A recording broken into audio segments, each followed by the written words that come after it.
canopée, la vie s'est répandue sur notre planète. Et c'est ici, dans le berceau de la forêt équatoriale africaine, que nos ancêtres ont fait leur apparition il y a environ 250 000 ans. Une goutte d'eau à l'échelle de la vie sur Terre. Au cœur de l'impénétrable jungle, balayé sans répit par les vents venus de l'océan, se cache le royaume des gorilles. Cette terre des origines et la vie qu'elle abrite, l'homme la croit infinie, mais elle se raréfie. L'homme la croit bruyante, mais personne ne l'entend. Pourtant, elle est menacée par un monde moderne dont rien ne freine l'extension, quitte à bousculer les grands équilibres naturels. Nous partons au Gabon, à la rencontre d'une poignée d'hommes qui dédient leur vie à la protection des grands singes et de leur habitat. Avec eux, nous allons sonder les profondeurs de ce poumon vert sur les pas des gorilles, nos proches cousins.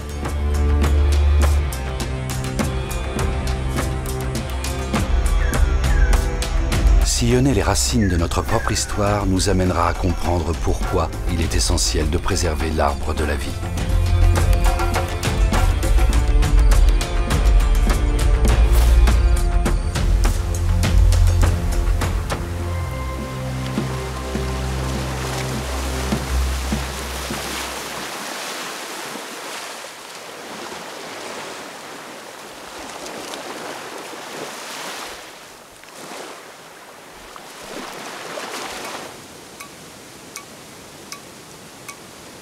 Ici, rien n'a changé, ou presque, depuis les débuts de l'humanité. La forêt regorge de joyaux d'une beauté époustouflante, à l'image des chutes de Livindo.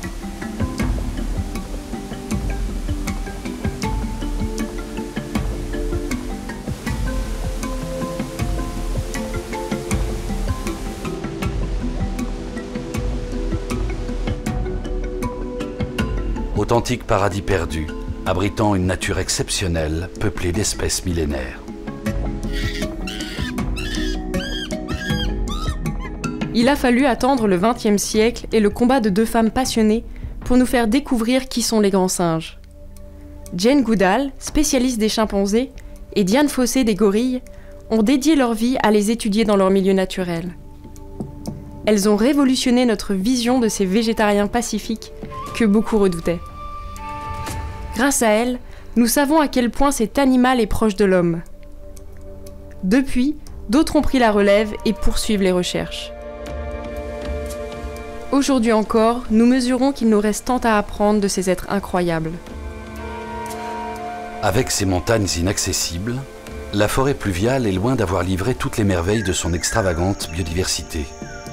Un monde fait de mystères et de dangers, recouvert d'un épais manteau végétal. La nuit tombée, le peuple de la forêt danse.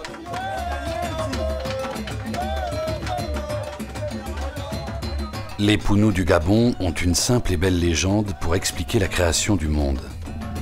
Ils racontent que la femme du dieu soleil fut chassée du ciel pour être transformée en arbre sur terre.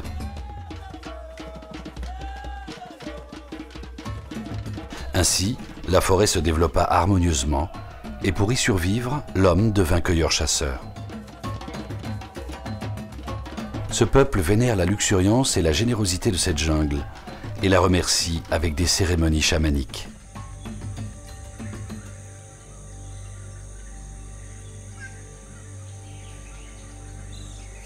Les rituels Pounous célèbrent aussi les animaux emblématiques de la forêt.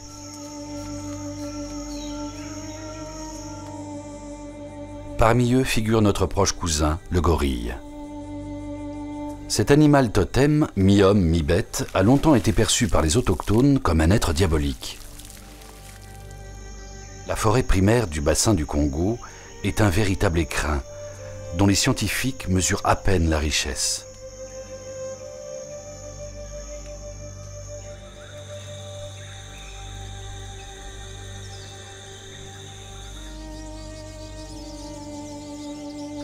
Aujourd'hui, une lourde menace pèse sur l'avenir des gorilles. Heureusement, des anges gardiens veillent sur eux et sur leur habitat naturel. le primatologue Juan Salvador et ses guides Mignon et Peter recherchent quotidiennement le moindre indice afin de localiser un groupe de gorilles des plaines. L'objectif est d'observer leurs mœurs et d'accoutumer les membres de ce groupe à la présence humaine. C'est un processus d'habituation qui vient de démarrer au mois de janvier 2014. Donc on a déjà fait presque un an. On peut déjà avoir une progression dans l'habituation des gorilles. Se frayer un passage dans les dédales de verdure qu'est la forêt équatoriale relève du parcours du combattant. Mais il en faut plus pour décourager ce chercheur espagnol décidé à approcher ceux qui savent si bien s'y fondre.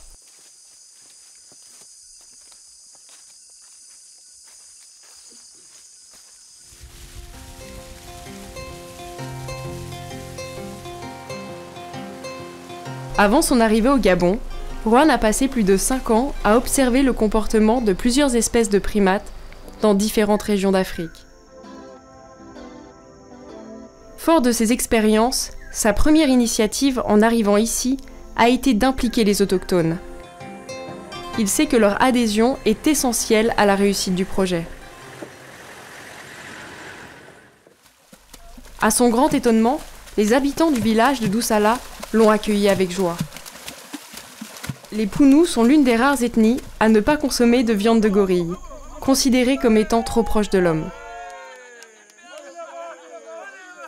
Chaque jour, Juan, Mignon et Peter s'enfoncent dans la jungle dans le but de repérer les déplacements des gorilles. De retour au village, ils partagent et notent leurs observations afin d'évaluer les progrès réalisés avec le groupe. Les villageois, sensibilisés à la mission des chercheurs, ont facilité l'installation d'un campement proche de la zone de recherche.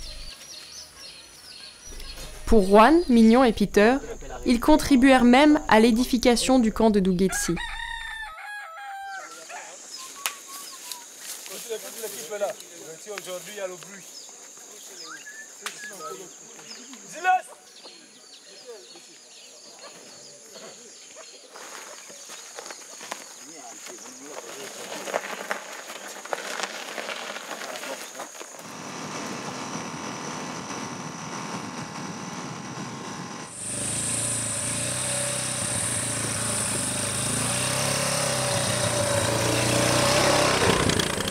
« 10 km et quelques heures plus tard, ils arrivent à destination. Une hutte traditionnelle abrite les tentes de Juan et des scientifiques.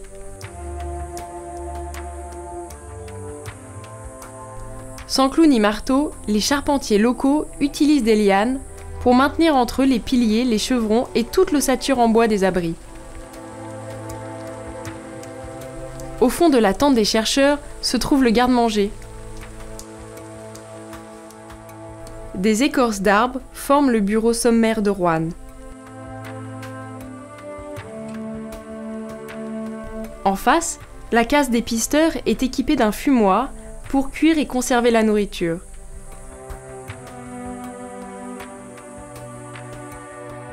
En quelques jours, chacun a pris ses marques dans le camp de Dougetsi. L'équipe a trouvé ses habitudes et son rythme de travail. Juan nous fait découvrir le confort moderne du camp. C'est idéal de mettre la latrine, construire la latrine le plus éloignée possible de la rivière pour un peu suivre les protocoles de santé. Plus surprenant encore, on y fait parfois des rencontres avec des animaux emblématiques. Ça fait quelques mois, il y avait un gorille à 10 mètres presque de la forêt. Donc, ouais, heureusement, il était seul, on était avec quelques pisteurs, il est parti. Mais tu peux rencontrer un éléphant aussi, on a rencontré ça fait quelques jours. Toute la vie du camp s'organise ici. On a aussi un petit tableau d'affichage, on a un système de rotation de 3 équipes. Et comme ça, on peut travailler tous les jours du mois et le travail d'habituation ne s'arrête pas. Même pas les week-ends, on n'a pas... Pour habituer les gorilles, il faut qu'il y ait un suivi systématique. La forêt qui entoure Dougetsi est à la hauteur de sa réputation. Juan y découvre une flore luxuriante et vivace. Le sol est couvert des fameuses marantacées, le mets préféré des gorilles. L'abondance de marantacées est donc un signe encourageant pour Juan. Mais pour les dénicher dans ce sous-bois épais, un œil avisé est indispensable. Sans l'expertise des chasseurs-pisteurs pounous de la forêt d'Ussala, Juan n'aurait jamais réussi à les débusquer.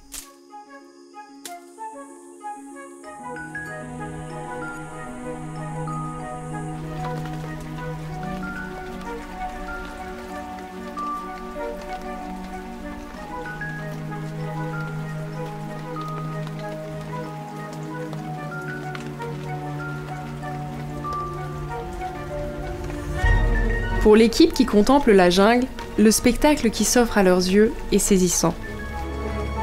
Ici, elle prend toutes les formes, toutes les couleurs.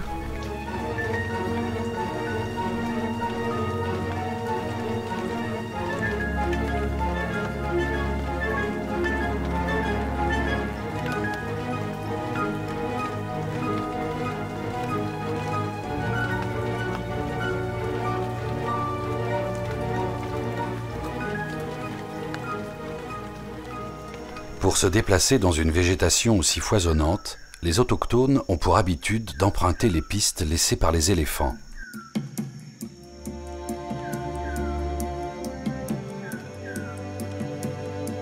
Depuis toujours, ce sont eux qui font office de guides.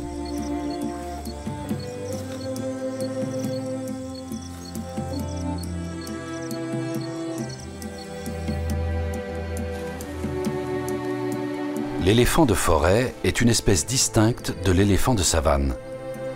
Il s'est adapté à son environnement en développant de longues défenses pour faciliter ses passages dans la jungle. Il joue un rôle capital dans la reproduction et la dispersion des espèces d'arbres.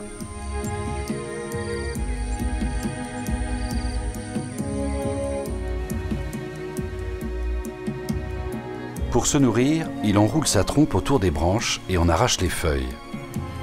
Il consomme ainsi environ 500 variétés de plantes différentes.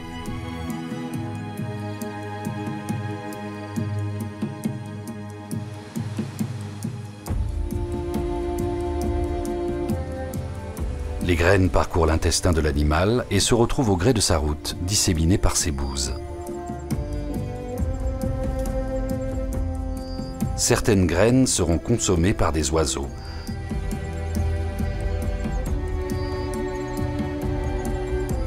Tandis que d'autres germeront dans cette motte de compost. Ces précieux jardiniers contribuent considérablement au renouvellement et à la biodiversité en Afrique.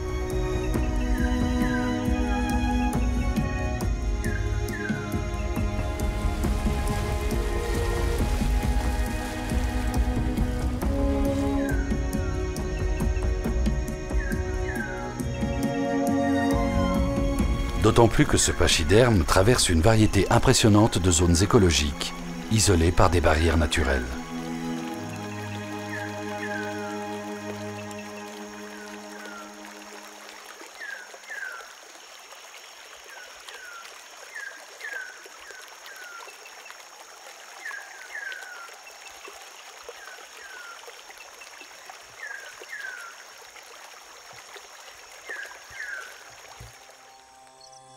En l'espace de 10 ans, 62% des éléphants issus du bassin du Congo ont disparu. À ce rythme, d'ici une nouvelle décennie, l'espèce sera éteinte. Les pistes laissées par les éléphants les trahissent. Le plus souvent, les braconniers n'ont qu'à leur emboîter le pas pour les traquer. Ils les chassent pour l'ivoire de leur défense, un marché extrêmement lucratif dans les pays asiatiques. Ces pratiques ont modifié l'instinct de survie des éléphants, devenus plus méfiants. L'éléphant charge et s'il y a un wapaka à côté, tu cours aussitôt, tu te caches entre ses racines et l'éléphant ne peut pas t'atteindre.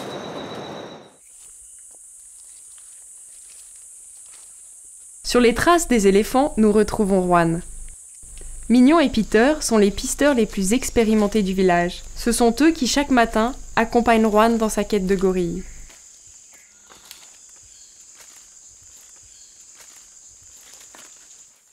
Au détour d'une piste, nous faisons une rencontre inattendue, un crocodile. Nous sommes pourtant en pleine forêt, sans fleuve ni rivière à proximité. Juan nous explique que celui-ci trouve son bonheur dans les petites flaques omniprésentes. Dans notre quête de grands singes, les premiers indices recherchés sont en général des déjections et des empreintes de mains. C'est la côte bien femelle, bien...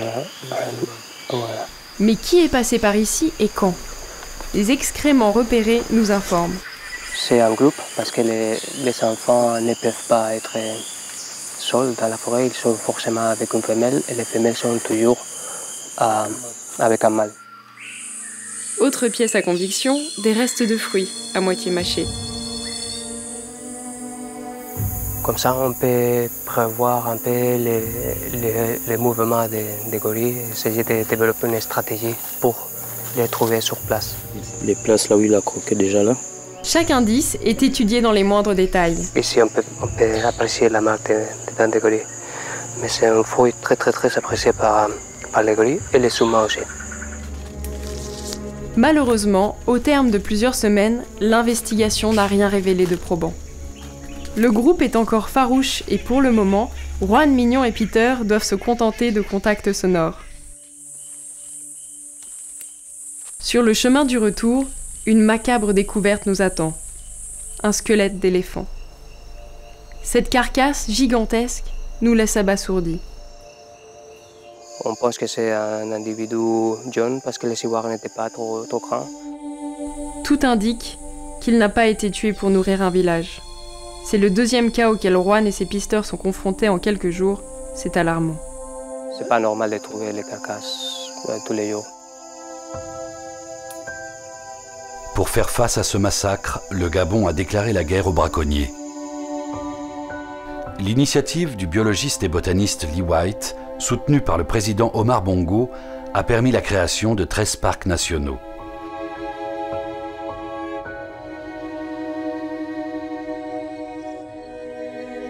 Une étape cruciale pour la préservation de la biodiversité, mais aussi un immense défi au regard de l'étendue du bassin du Congo. Le Gabon, longtemps considéré comme l'un des derniers sanctuaires pour les gorilles et les éléphants, n'est désormais plus épargné. 600 éco-gardes protègent ces réserves, mais les ONG dénoncent régulièrement des complicités avec les braconniers.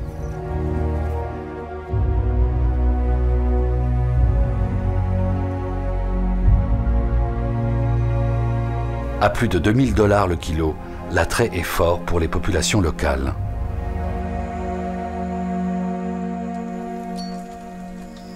Pendant que Juan et son équipe dorment, les éco-gardes prennent leur tour de ronde. La vigilance est de mise, car les braconniers agissent la nuit.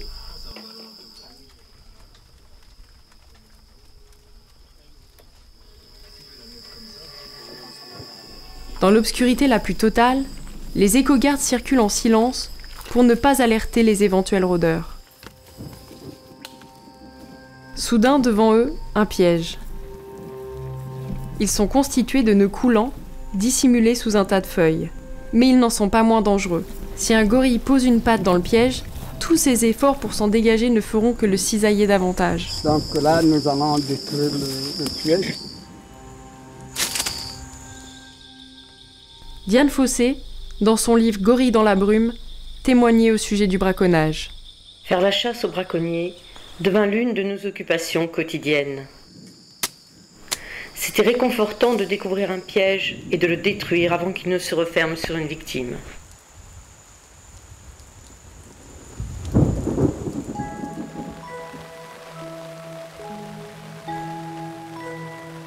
Les alizés, ces vents doux et lents provenant de l'océan Atlantique, poussent les nuages qui inondent la forêt équatoriale de leur pluie.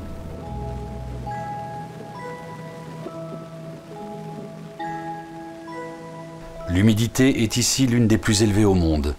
Elle reste constamment supérieure à 80%. L'abondance d'eau engendre ces incroyables chutes couleur chocolat, parmi les plus nombreuses d'Afrique.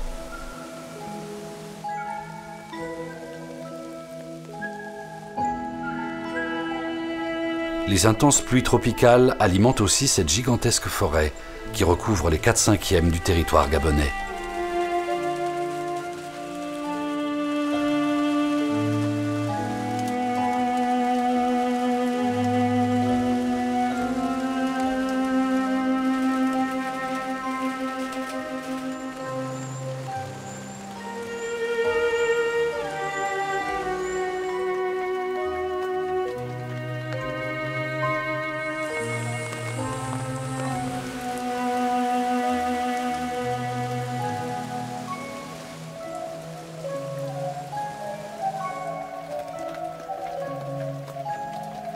Pendant la saison des pluies, ces averses peuvent durer des jours et des jours.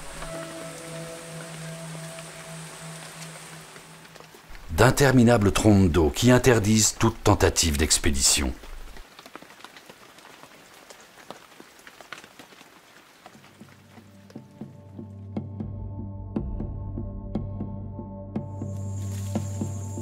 Enfin, le déluge s'est arrêté.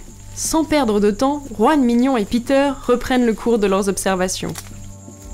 Au bout d'une demi-heure de marche, ils aperçoivent enfin la silhouette guettée depuis si longtemps.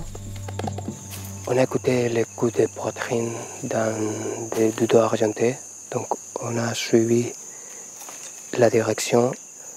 Donc on va essayer de suivre un peu, écouter, pour voir si on peut détecter la position du groupe et faire un contact.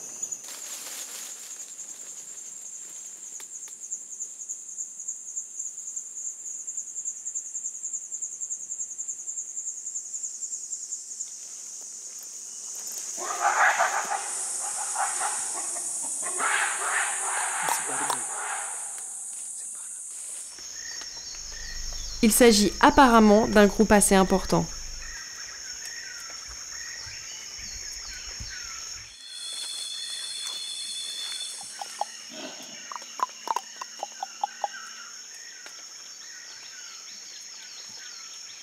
Bon, on vient de faire un contact avec les mâles. Il était avec un enfant et c'est très possible que les femelles soient autour. Ils étaient en train de manger les jeunes filles de Ibora. La réaction, c'est de descendre des arbres sans signe de panique, mais comme ils ne sont pas encore habitués, c'est l'évitation plutôt que rester sur place. Ils sont encore là.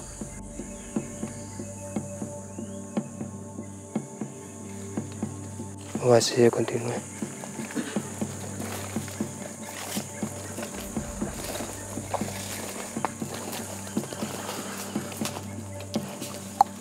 Ils avancent prudemment tout en émettant un claquement de langue spécifique en signe de reconnaissance.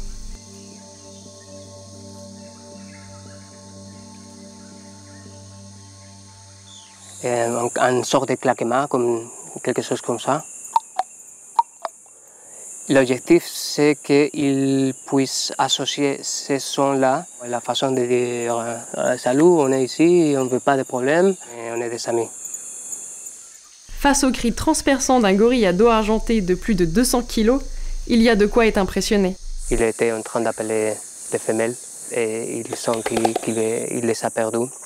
Là, il fait le coup de poitrine.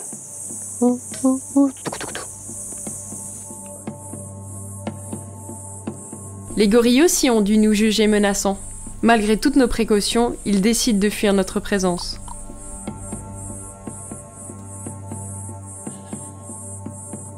Juan ne se formalise pas. Il est certain que cette première rencontre en présage d'autres. C'est le feuillage qui va dans cette direction. Donc à coup sûr, comme on a vu la crotte là, donc ça plus que ici là on ne voit pas les traces, faire ça. Attention à descendre. La végétation, dense au point d'atteindre 3 étages, complique la tâche de Juan qui inspecte leur territoire. Là, ici c'est bien pour les empreintes. La machette, bien qu'utile pour ouvrir des pistes, est très rarement employée afin de ne pas effrayer les gorilles.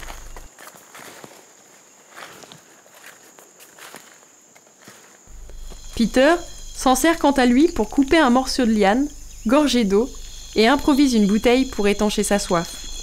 Très bon eau. Mieux que celle de Louetti même.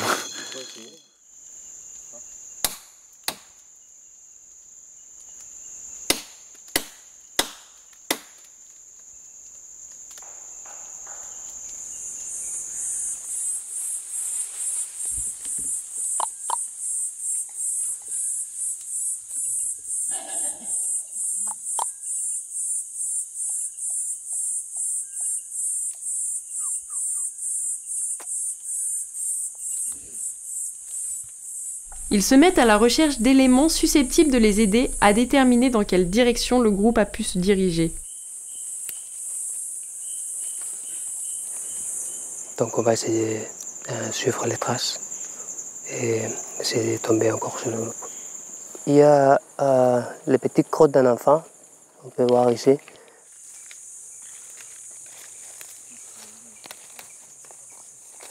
Les gorilles ont l'habitude de déféquer en posant les pieds dans un tronc et de poser les crottes. Et ça veut dire qu'ils ont pris cette direction.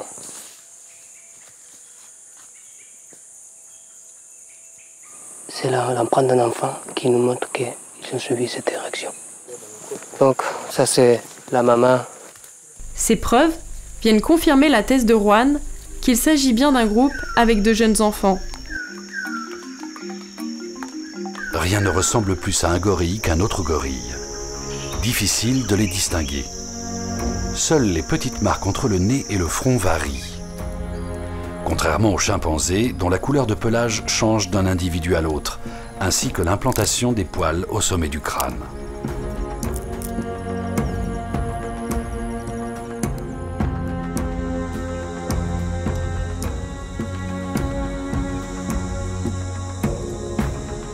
Et là où le chimpanzé a des attributs bien identifiables, particulièrement les testicules, le gorille dissimule bien son genre.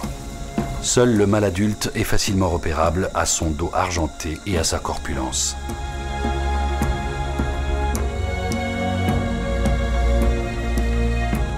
Les gorilles couchent à même le sol, sur un matelas de feuilles qu'ils amassent pour les isoler de la fraîcheur et de l'humidité. Les chimpanzés, quant à eux, brisent des branches et les assemblent dans les arbres pour constituer un nid douillet. Parfois 40 mètres au-dessus du sol.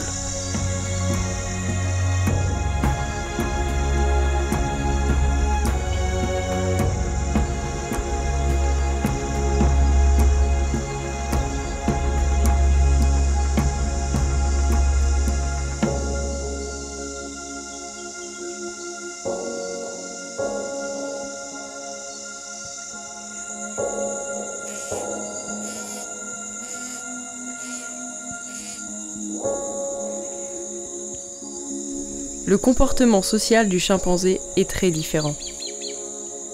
Ils sont un peu comme les humains. Ils font des coalitions, ils sont des individus très sociaux. Ils peuvent déplacer un mâle solitaire de gorille ou un groupe.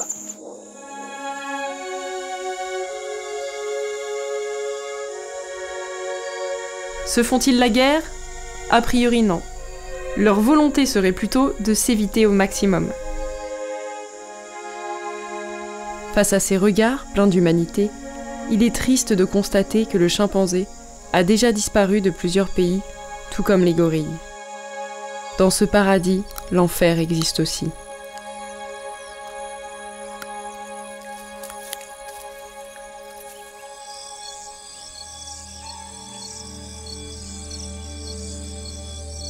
Juan, Mignon et Peter décident de regagner le camp avant la tombée de la nuit. Mais là, soudain, la végétation vient leur barrer la route. Cet énorme amas de branchages est tombé sur la piste dans la journée. Peter se met à dégager le passage sur le champ pour éviter de s'aventurer dans une jungle totalement noire.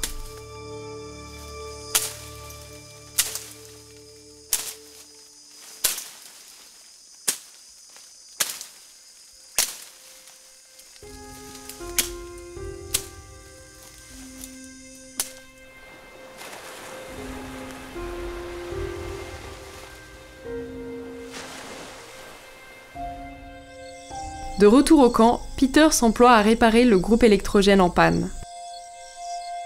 Ici, le taux d'humidité, associé à la présence d'insectes, de champignons et de végétaux, qui s'infiltrent dans le moindre interstice, affecte cruellement la durée de vie du matériel. Pas le choix, il faut être bricoleur.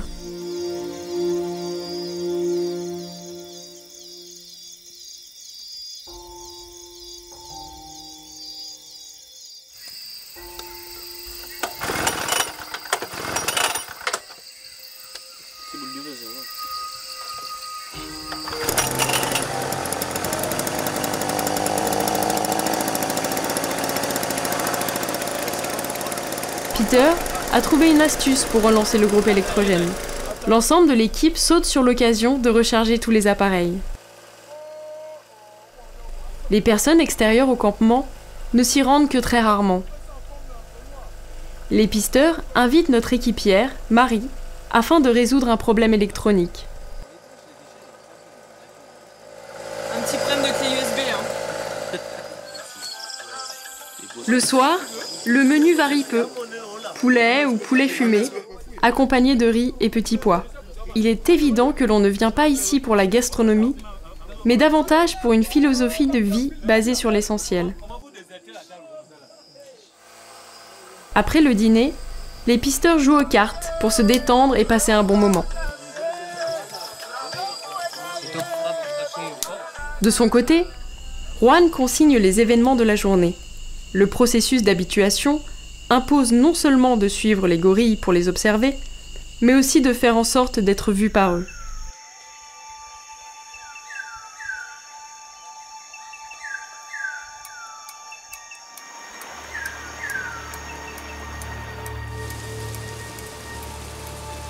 La forêt du Gabon est l'une des plus vastes réserves de biodiversité de la planète, la seconde après l'Amazonie.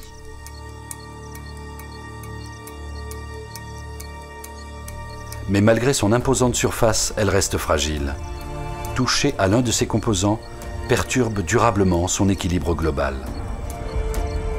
Si cette forêt disparaît, c'est notre écosystème entier qui est menacé.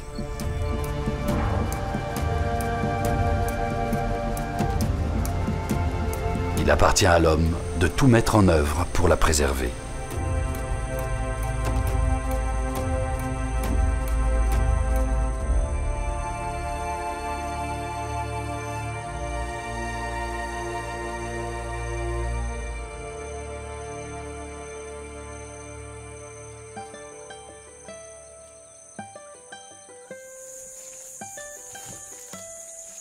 Les rencontres avec les gorilles de plaine peuvent aussi réserver quelques heureuses surprises.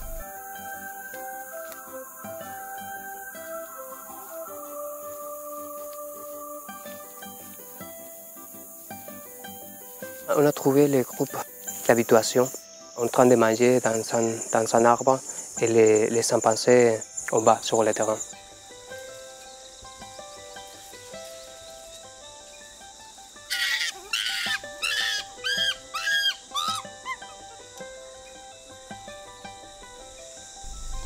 Alors qu'au Rwanda, les gorilles des montagnes mangent exclusivement du bambou, les gorilles de plaine sont essentiellement frugivores. Mais il leur arrive aussi de se délecter d'insectes. Plus étonnant encore, le régime alimentaire des gorilles de plaine est quasiment identique à celui des chimpanzés. Vivraient-ils de la même manière ici à Dougetsi? L'étude se complique. Selon les circonstances, les gorilles sont plus dominants quand ils arrivent dans un lieu de nourriture que les chimpanzés. Mais ça dépend aussi de la composition du groupe des chimpanzés.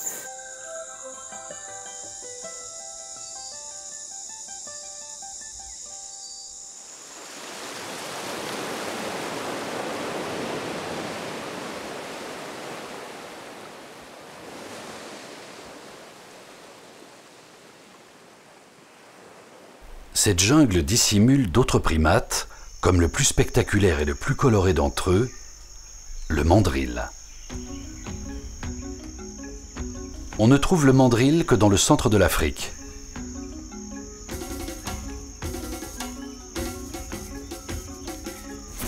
Dépourvus de poils mais hauts en couleur, leur museau et leur postérieur ont des tons rouges et bleus. Une véritable tenue d'apparat que seul le mâle a le privilège d'arborer.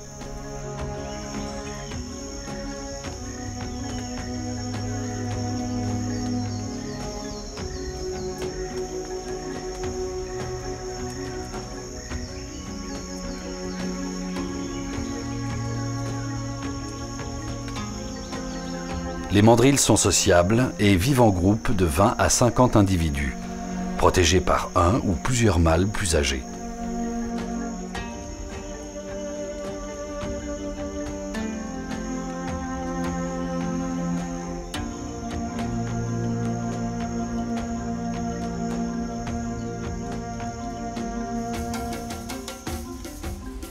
Aujourd'hui, les grands singes disparaissent sur le sol même de nos origines.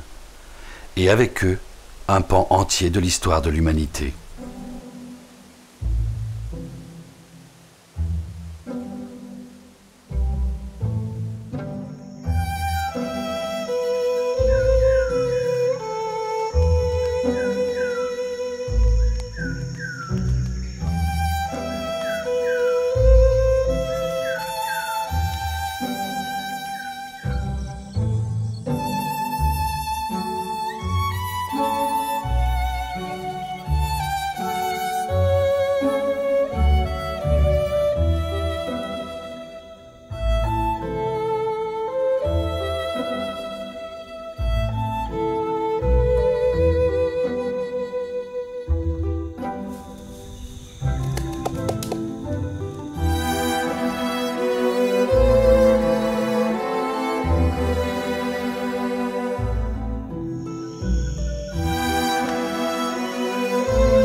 Après quelques mois et à force de patience, Juan et son équipe ont atteint leur premier cap, se faire accepter par le groupe de gorilles de plaine.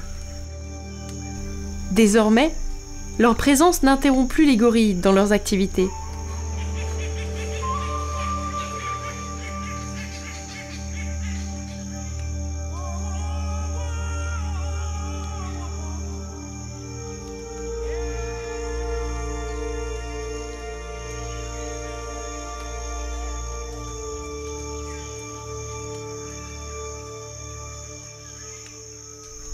À l'écart du groupe, le dos argenté veille sur les femelles et les plus jeunes.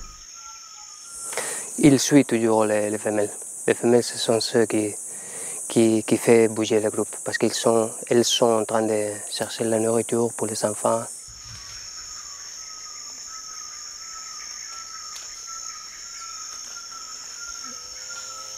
Même dans les réserves, les primates restent vulnérables face au braconnage.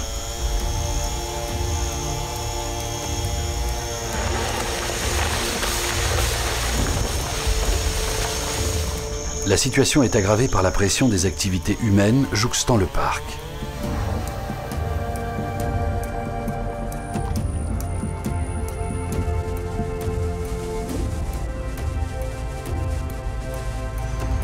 Le quart du Gabon est ouvert à l'exploitation du bois.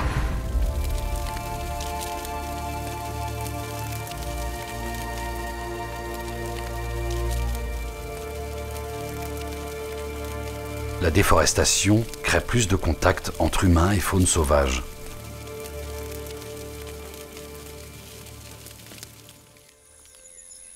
Les grands singes orphelins ont beaucoup à perdre.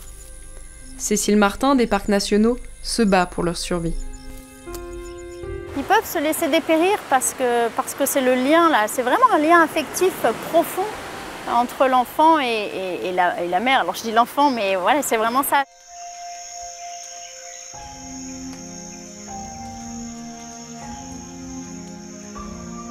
Ce que décrit Cécile, c'est exactement l'histoire de Wendo. Ce jeune orphelin, âgé à peine d'1 an, a perdu toute sa famille, victime des braconniers. Par chance, la réserve lui a trouvé une mère adoptive, Roselyne, qui l'élève comme son propre enfant. À ses côtés, il se remet doucement de ce traumatisme. Un jour peut-être, il pourra être réintroduit dans la nature. Le cas échéant, la réserve continuera à prendre soin de lui en semi-captivité.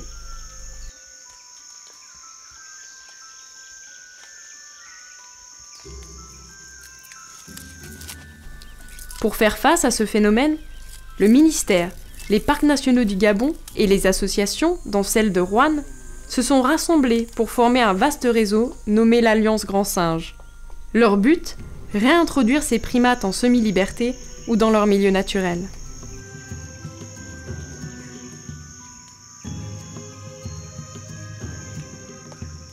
Face aux menaces qui planent aujourd'hui sur les mandrilles, les scientifiques tentent de les réinsérer dans un milieu naturel.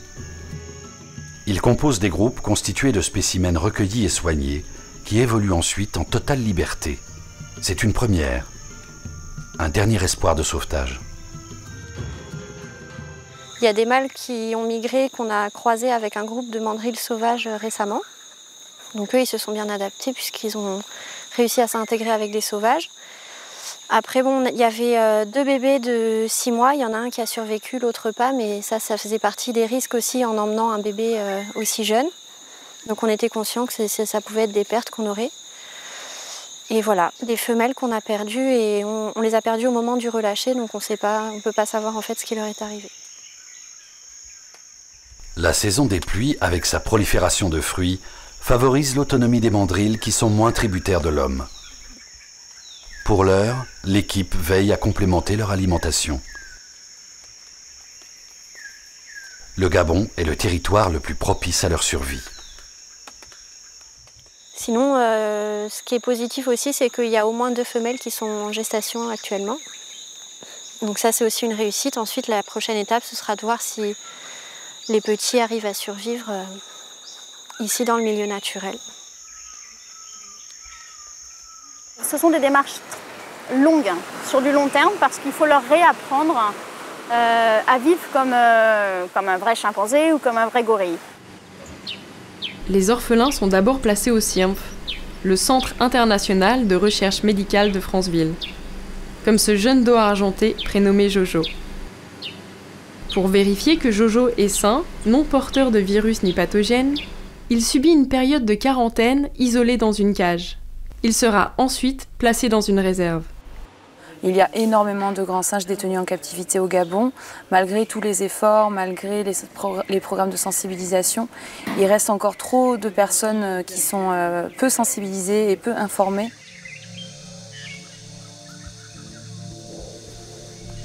Le parc de la Lékédi est l'une des rares structures capables d'accueillir des gorilles orphelins en semi-liberté. Pour ces primates en danger, c'est une opportunité unique pour vivre en sécurité dans des conditions privilégiées. Mais même ici, un accident peut arriver. Rafa, un jeune dos argenté, a récemment perdu son compagnon, retrouvé noyé. Depuis, il déprime sur son île. Touché par sa morosité, l'équipe envisage donc de faire rencontrer Jojo, actuellement au CIRMF, à Rafa, en espérant que les caractères soient compatibles. Lui, il a été élevé par l'homme, donc il reconnaît les humains quasiment comme... pour lui, c'est quasiment ses congénères. Dans l'immédiat, c'est Zimba qui tient compagnie à Rafa. Ce sarcopithèque, bien que 80 fois plus petit que lui, ne le quitte pas de la journée.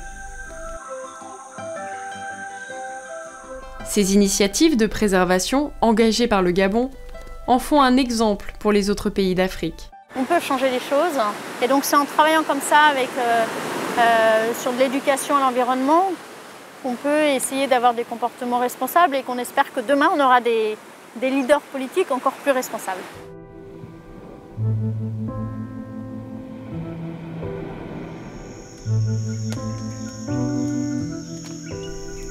La terre est seule à accueillir la vie.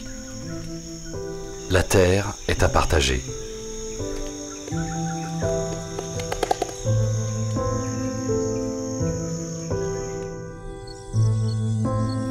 la diversité des espèces est nécessaire à notre propre existence.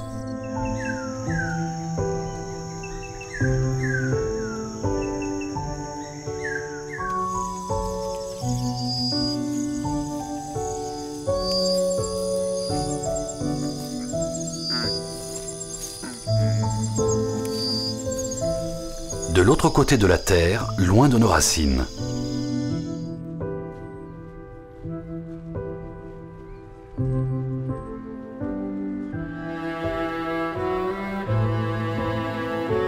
On est 7 millions dans la Terre et de plus en plus on a un impact sur la forêt tropicale, sur l'environnement, et je vois aussi les gens autour de moi qui ne se rendent pas compte de ça dans leur vie quotidienne.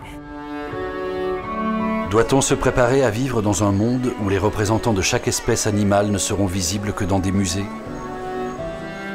Si on pense par exemple que le taux de déforestation c'est comparable à la taille d'1,5 fois Paris par jour, donc la pression anthropique sur la forêt tropicale aujourd'hui est devenue tellement forte au point que nos cousins vivants sont vraiment menacés de disparition de la planète.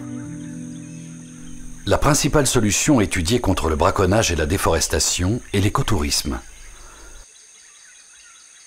Contrairement au Rwanda, avec le gorille des montagnes, le Gabon n'en est encore qu'au balbutiement de ce projet. Associer la sauvegarde des gorilles à une source de revenus est un moyen efficace d'encourager le peuple gabonais à les protéger. Les droits d'entrée payés par les touristes seraient redistribués aux habitants, parmi lesquels on compte beaucoup d'écologistes convaincus comme Cyril. J'espère une vie meilleure pour les populations, également pour les éléphants, où les animaux et les humains pourront vivre en symbiose comme à l'époque de nos grands-parents.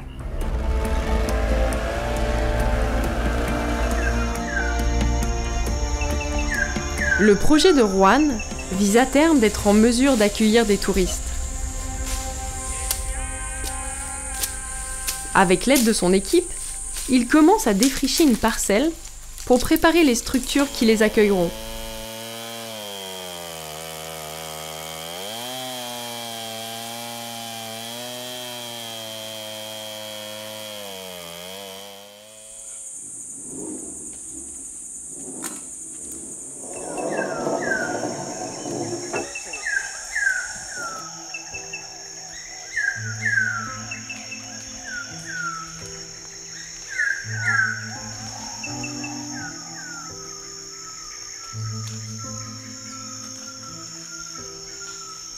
Le groupe oublie peu à peu notre présence et retrouve de sa spontanéité. Je préfère les mettre derrière pour sécurité. Donc, Mignon va l'avant.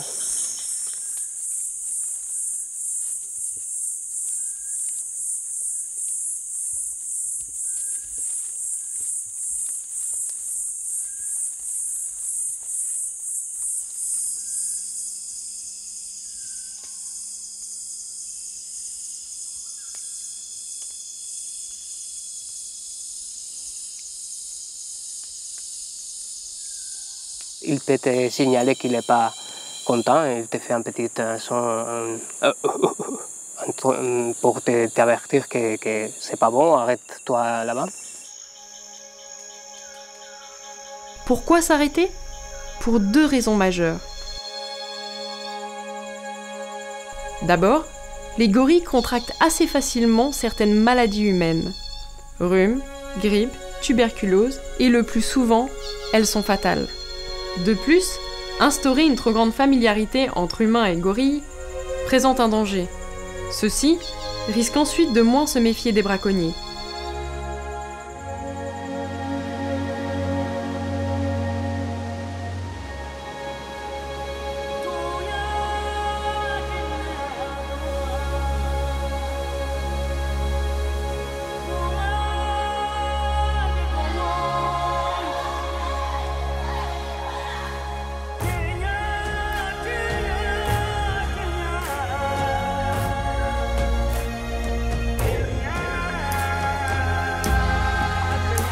Tout est encore possible. La nature, sauvage et libre, sait aussi reprendre ses droits.